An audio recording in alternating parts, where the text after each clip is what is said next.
Okay, thank you very much. Come back to the Brennan project. So what we got here is an old factory Hurst shift knob. My friend gave me for my shifter, and I have an old factory one from the 60s. But I want to do something different because I've got downtime until the machine shop will get me back my block, rods, all that fun stuff. So we're going to take 2¼ inch wooden ball, sphere, however you want to call it. Factory one there was 1 7/8. This is 2¼ inch.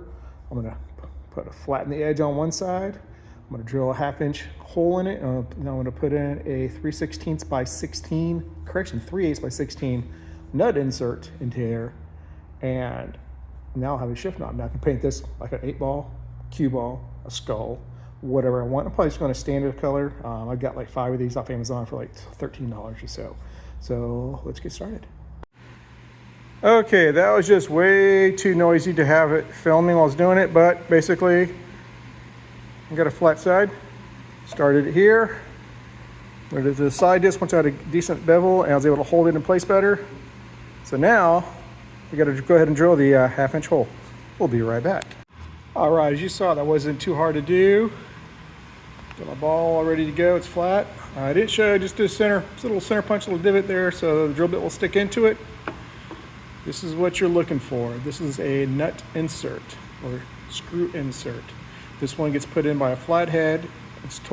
We're told to drill it out to 1/2 inch. 3/8 thread on the inside, you can see. I taped on my drill here. You'll see in 1 second how I have it set up. Okay, I got my drill set up, and why do I have the blue masking tape? Well, how far down do I need to go? About that far. So that's when I use that blue tape for. Once I get to that level, then I know I'm good. There's my cross, and we are going to be dead center. So all I need to do is get this set up here, and we'll start the drilling process. All right, looks like it shifted on me a little bit when I was drilling it, so I've got to figure out a better way to mount the balls. But like I said, I've got 4 more to get these to go. I'm going to try putting the thread insert in, and we'll see what it looks like. You saw I drilled it off center, so I threw it on the sander again, got it cleaned up. This is the first draft, but in principle it works. Now let's go put it on the shifter. Okay, here we go. We're in my 68 Torino formal roof. And there we go. 1960 something Hurst shifter. Wait. That's a T5. How do we put that shifter on a T5? It's a trick, my friends. See these 2 little bolts here? I'll drill out 2 little bolts. The holes on this just a little bit bigger so they'll be in the right spots, and it's magically delicious. Now we put this one on here, locking that there to set the direction, and let's get this bad boy started.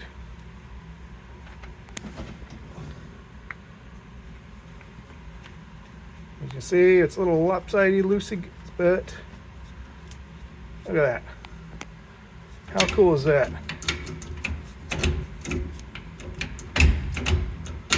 Don't mind the wiring, that's weekend project. So there you go. How to make a wooden shift knob in 5 minutes. I'm gonna put some sort of stain on this. I'm gonna cover it with some boiled linseed oil to help protect it, keep it weatherproofed. And there you go. Quick, fast, personalized shift knob. If you got a friend that has like those little furnace things that burn and etch stuff, you could, in theory, take a Forzer bit, which will make a flat spot, drill it in here, get a washer, weld up the little hole in the washer, and then sand it flat, have your friend do the engraving on it, so you can do a 5-speed, 4-speed, 3-speed, 6-speed, whatever you want, or some other custom logos you could do. But that's something else you could do. Just Forza bit here just to get it flat. You put it in there, use some, I would probably go with the CA glue or Titebond 3, and you can do anything you want on there. You can make this smaller, bigger. This is 2¼ Original one is on there is 1 3/8. It feels pretty good. I'm gonna do another one, but I'm not gonna make that bottom so big. I'm gonna make that a little bit smaller. So that little flat part, I will probably get it to about where my thumb is, make it a bit smaller because my fingers are kind of grasping the edge. So I may round that a bit up, but this is just a practice one. You know how to do it, run with it, send me pictures of what you've done. All right, guys and gals, don't forget to like and subscribe. Thanks for watching.